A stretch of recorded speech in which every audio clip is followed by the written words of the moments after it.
सार शब्द भेद सतपुरुष चैनल में आप लोगों का स्वागत है।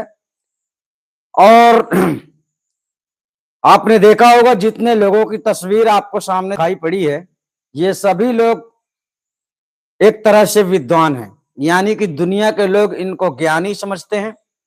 और खुशी की बात तो यह है कि आप जानेंगे कि ये ज्ञानी नहीं है। कहिए क्यों? तो चलिए आज तो हम आपसे भी सवाल करेंगे और उस भगवान से भी सवाल करेंगे जिसे आप लोग मानते हैं, जिसके बारे में आपको बताया गया है। अर्थात जब आप तर्क वितर्क को ठीक तरीके से समझेंगे तो हो सकता है कि सत्य को आप खोज सकें, सत्य को आप समझ सकें। तो आज लड़ाई है धर्म की और अधर्म की, यानी असत्य ज्ञान देने वाले अधर्मी हैं और सत्य ज्ञान देने वाले ही धर्मात्मा एवं धर्मी हैं, और सत्य ज्ञान देने वाले ही विद्वान हैं।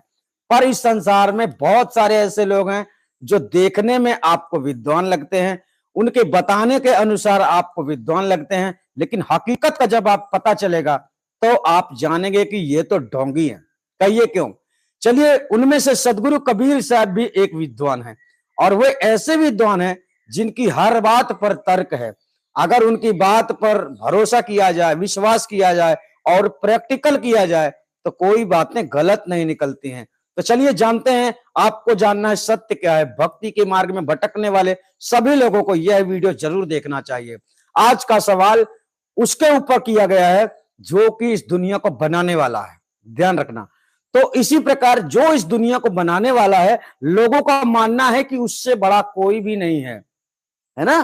तो अब चलते हैं, उससे बड़ा कौन है, उससे छोटा कौन है, आप स्वयं ही समझेंगे। तो हम चलते हैं, यह सदगुरु कबीर साहब का वो बीजक है जिसमें वास्तविक सच्चाई, वास्तविक रहस्य छुपे हुए हैं, जिन चीजों को आप नहीं जानते।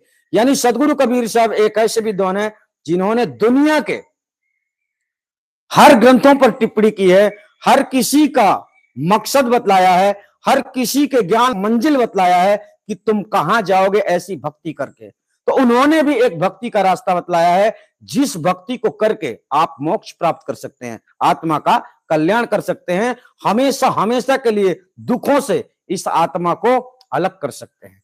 अगर आपने सदगुरु कबीर की बात नहीं समझी तो फिर जीवन तो आपका है। चलिए हम चलते हैं सदगुरु कबीर साहब की रामायणी पर। रामायणी नंबर 42 है सदगुरु कबीर साहब की। हम असली बीजक, असली शब्दों से ही ज्ञान दिया करते हैं। यह है रामायणी नंबर 42। यानी हमारा कहने का तात्पर्य है, हम केवल आप तक संदेश पहुंचाना चाहते हैं।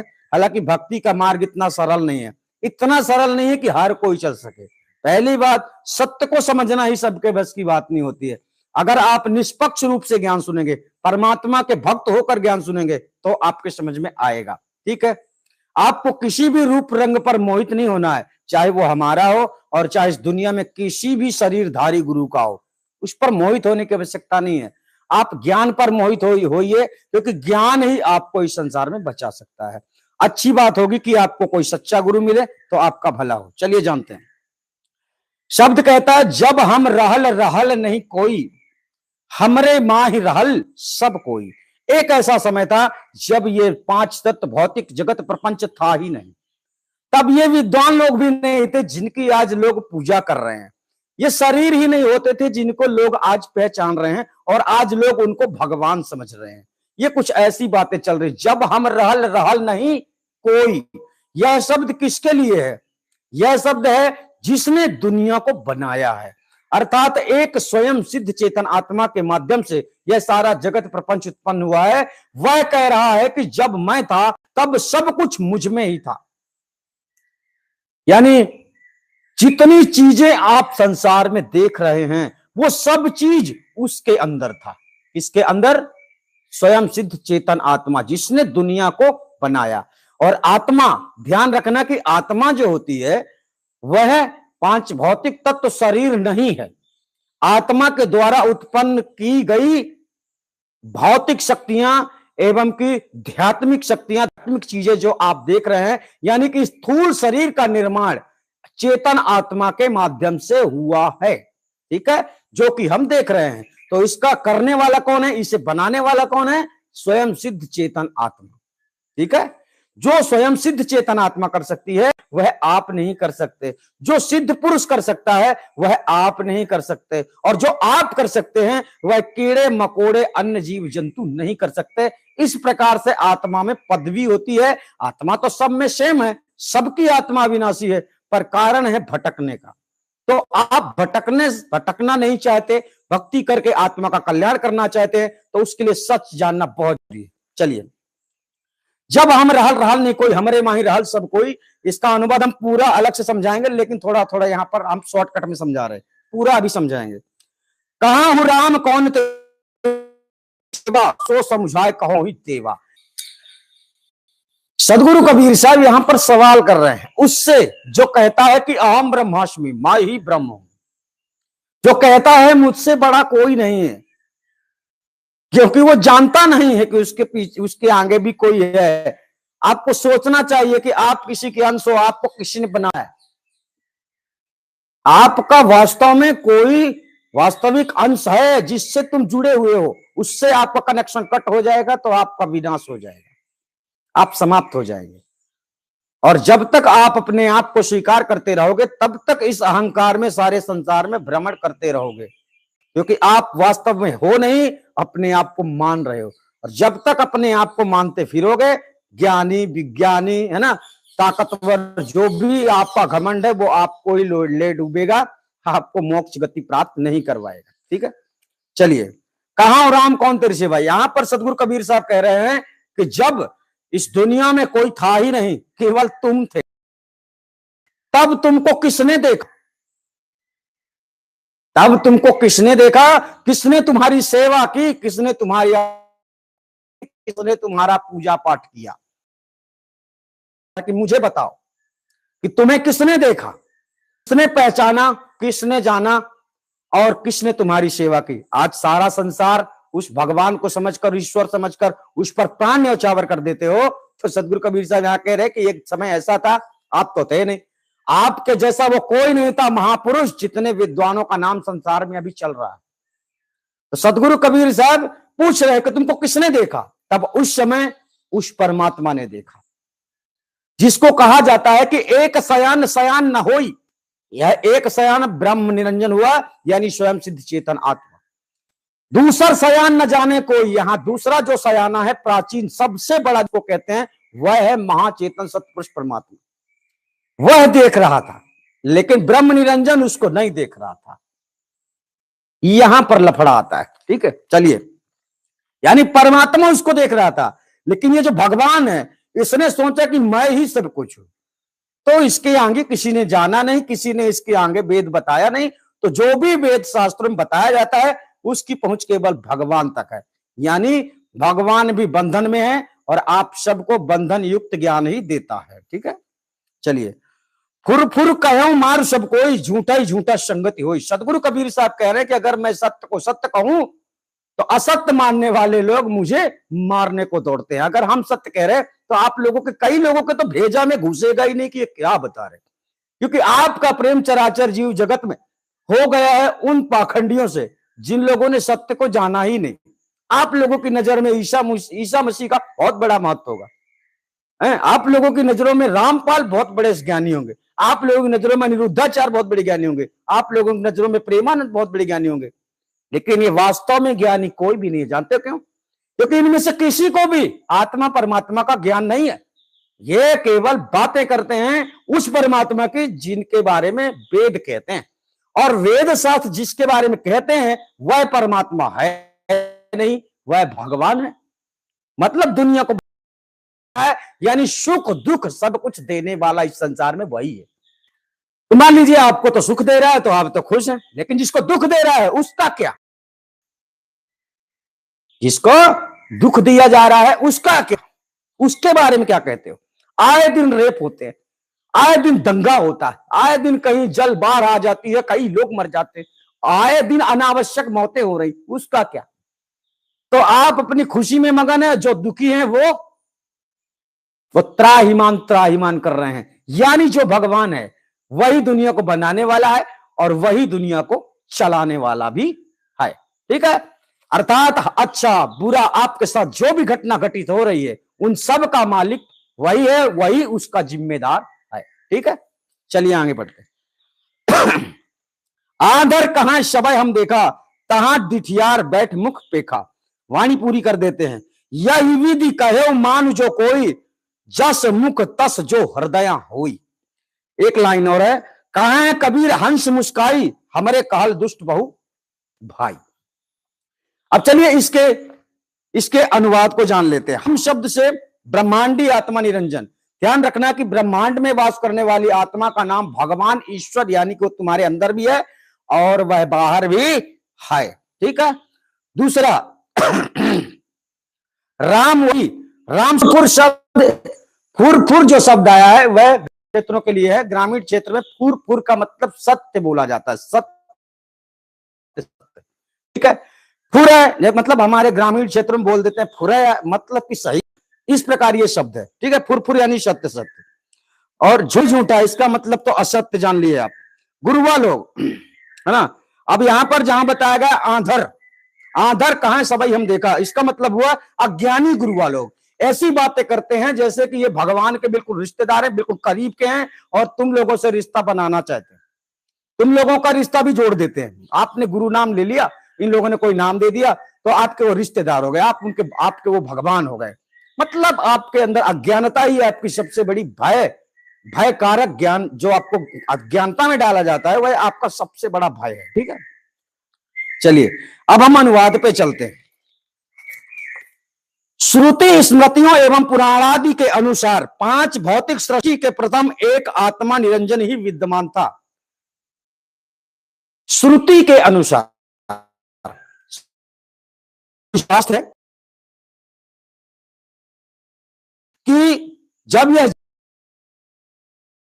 उत्पन्न थी तब एक आत्मा था, यानी कि विद्यमान था, एक आत्मा ही था। जैसा कि श्रुति में कहा है, आत्मा व इदमेक एवाग्र आसीत नान्यत किंचिन मिसत। ठीक है, यह है संस्कृत का वाक्य। थोड़ा सा एतरेत उपनिषद, ये नाम बताया गया। अब इसका मतलब समझ लीजिए, अर्थात इस सृष्टि के पूर्व एक आत्मा ही विद्यमान था, इसका अनुवाद हुआ, और उसके अतिरिक्त कुछ भी नहीं था। यहां बताया जाता है कि उसके अतिरिक्त और कुछ भी नहीं था। कुछ भी नहीं तो बोले, जल भी नहीं था, पवन भी नहीं था, प्रकाश भी नहीं था, ब्रह्मांड भी नहीं था, यानी कि आत्मा इन 5 तत्वों में तो आता नहीं, तो आत्मा नहीं था।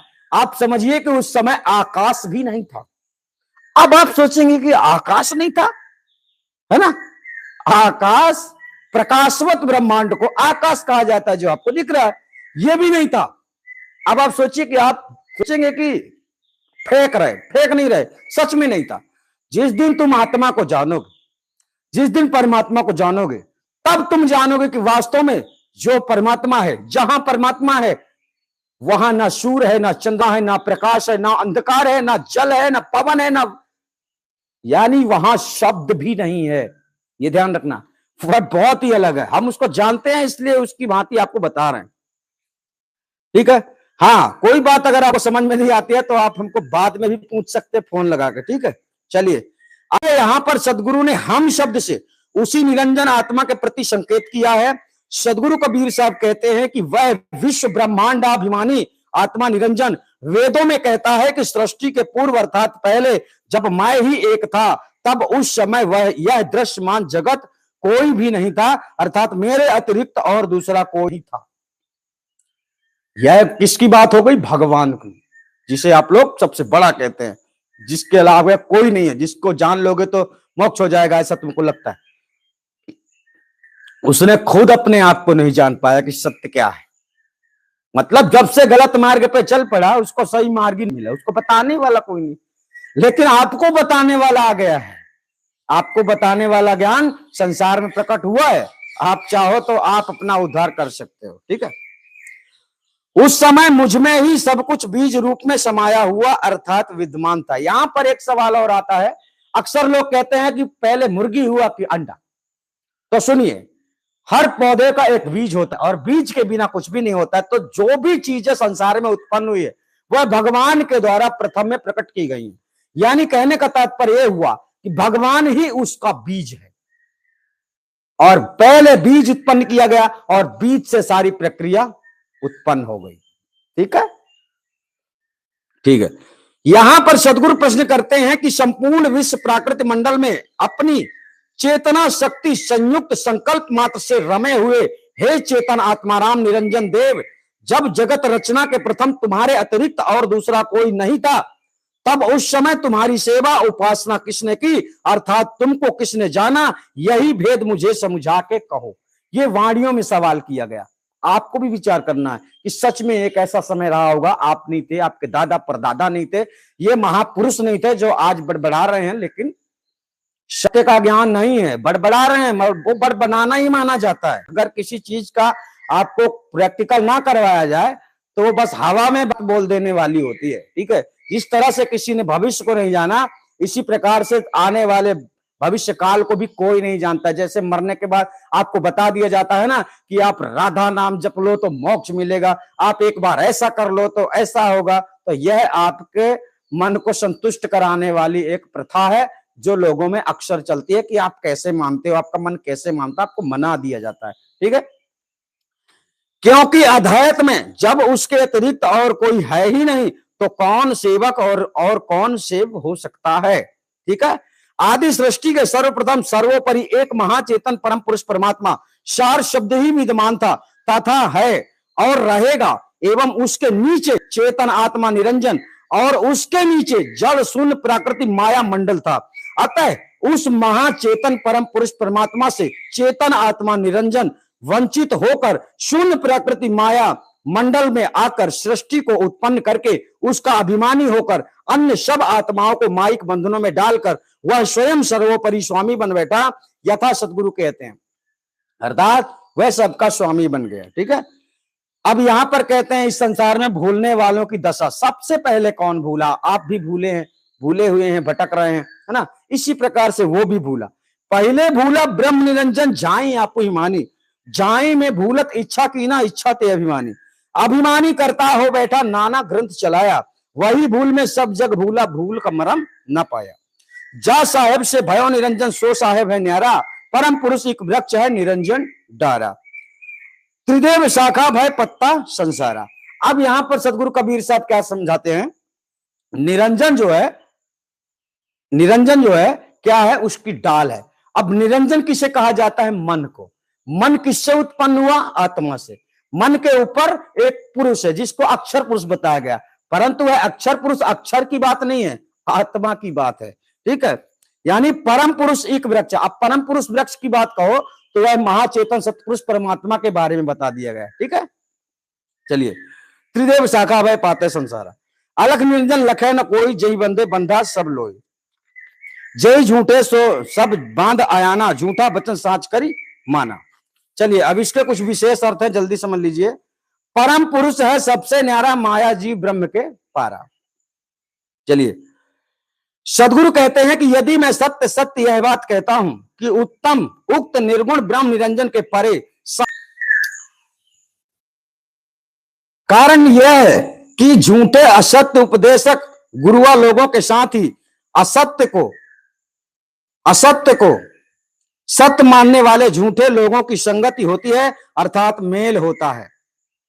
आत्मा तथा परमात्मा के वास्तविक स्वरूप से विहीन वेद शास्त्र पुराण आदि के पढ़ने वाले अंधे अर्थात अज्ञानी लोग कहते हैं कि मैं सब कुछ देखता तथा जानता हूं। वहां पर देखने वाला ज्ञानी विवेकशील पुरुष बैठा हुआ उसका मुख देखता है कि यह क्या कह रहा है, अर्थात वहां पर विचारशील ज्ञानी पुरुष बैठा हुआ उसे मिथ्या समझता है।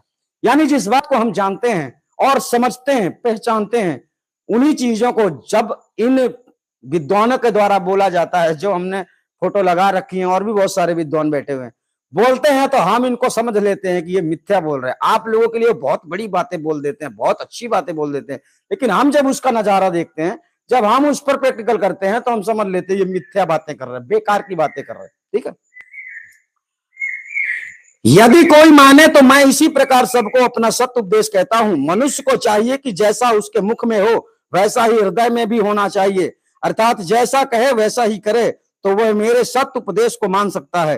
क्योंकि जिनका हृदय छल कपट आदि दूषणों से रहित पवित्र होता है, उनके हृदय में भी सदुपदेश का प्रभाव पड़ता है और वे ही उस उपदेश को मानकर चलते हैं। ठीक है, सदगुरु कबीर साहब हंसों को अर्थात जिज्ञासुओं को मुस्कुराकर कहते हैं कि हे भाइयों, हमारे उपदेश से ही आप लोग संसार के बंधन से मुक्त अर्थात छुटकारा पा सकोगे, अन्यथा नहीं। और हमारा वह उपदेश सार शब्द सतपुरुष परमात्मा के प्राप्ति का है, अतः उसी के प्राप्त होने से सर्व बंधनों से छूट सकते हो, अन्यथा नहीं। अर्थात आपको अगर मोक्ष प्राप्त करना है तो आप लोगों को चाहिए कि सार शब्द की प्राप्ति आपको हो जाए। और सार शब्द की प्राप्ति आपको आदि अनादि मुक्ति पंथ में, जहां का सत्संग आप देख रहे हैं, घर बैठे आपको मिल सकता है। लेकिन आपके अंदर योग्यता होनी चाहिए, पात्र होनी चाहिए, परमात्मा से लगन होनी चाहिए, उससे मिलने की तड़फ होनी चाहिए, तभी आपको हमसे संपर्क करना चाहिए। ठीक है, तो हम आपसे फिर मिलेंगे, तब तक के लिए धन्यवाद। आप सभी अपना ख्याल रखना। नमस्कार।